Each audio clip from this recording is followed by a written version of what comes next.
In tetrapods, the tarsus is a cluster of 7 articulating bones in each foot situated between the lower end of tibia and fibula of the lower leg and the metatarsus. The tarsus articulates with the bones of the metatarsus, which in turn articulate with the proximal phalanges of the toes. The joint between the tibia and fibula above and the tarsus below is referred to as the ankle joint. In humans, the largest bone in the tarsus is the calcaneus, which is the weight-bearing bone within the heel of the foot. Human anatomy. Bones equals, the talus bone or ankle bone is connected superiorly to the 2 bones of the lower leg, the tibia and fibula, to form the ankle joint or talocrural joint. Inferiorly, at the subtalar joint, to the calcaneus or heel bone. Together, the talus and calcaneus form the hind foot. The 5 irregular bones of the midfoot the cuboid, navicular, and 3 cuneiform bones form the arches of the foot, which serves as a shock absorber. The midfoot is connected to the hind and forefoot by muscles in the plantar fascia. Movements equals, the complex motion of the subtalar joint occurs in 3 planes and produces subtalar inversion and eversion. Along with the transverse tarsal joint, the subtalar joint transforms tibial rotation into forefoot supination and pronation. The axis of rotation in the joint is directed upward 42 degrees from the horizontal plane and 16 degrees medially from the midline of the foot. However, together, the subtalar facets form a screw or Archimedean spiral, right-handed in the right foot, about which subtalar motion occurs. So, during subtalar inversion, the calcaneus also rotates clockwise and translates forward along the axis of the screw. Average subtalar motion is 20 to 30 degrees inversion and 5 to 10 degrees eversion. Functional motion during the gait cycle is 10 to 15 degrees. The talonavicular and calcaneocuboid joints form the so-called transverse tarsal joint or tetrapods joint. It has 2 axes of motion. Inversion and eversion occur about a longitudinal axis oriented 15 degrees upward from the horizontal plane and 9 degrees medially from the longitudinal axis of the foot. Flexion and extension occur primarily about an oblique axis oriented 52 degrees upward from the horizontal plane and 57 degrees anteromedially. In vitro talonavicular motion is 7 degrees flexion extension and 17 degrees pronation supination. While calcaneocuboid motion is 2 degrees flexion extension and 7 degrees pronation supination.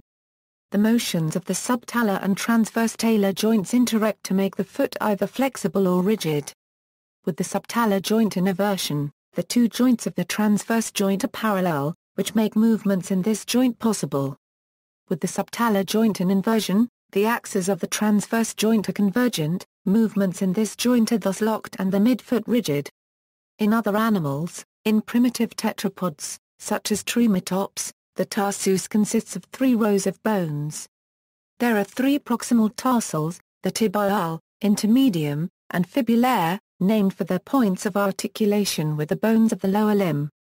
These are followed by a second row of 4 bones, referred to as the centralia, and then a row of 5 distal tarsals, each articulating with a single metatarsal. In the great majority of tetrapods, including all of those alive today, this simple pattern is modified by the loss and fusion of some of the bones. In reptiles and mammals, there are normally just 2 proximal tarsals, the calcaneus and the talus. In mammals, including humans, the talus forms a hinge joint with the tibia, a feature especially well developed in the artiodactyls. The calcaneus is also modified, forming a heel for the attachment of the Achilles tendon.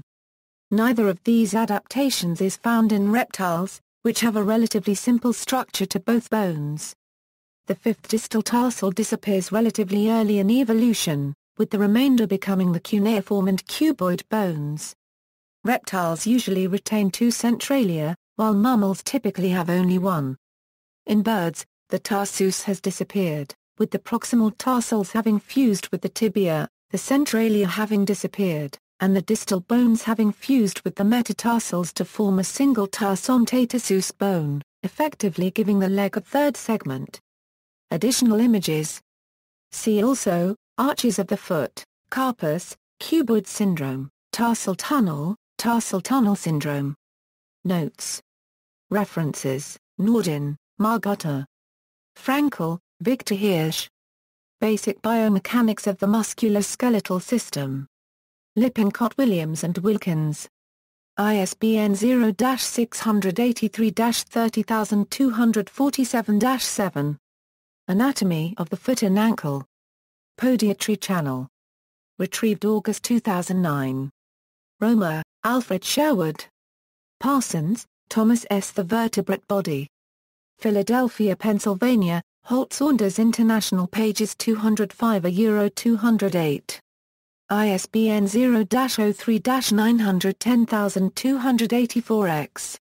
External links, diagram, identifying bones, X-rays. Lower line at the anatomy lesson by Wesley Norman.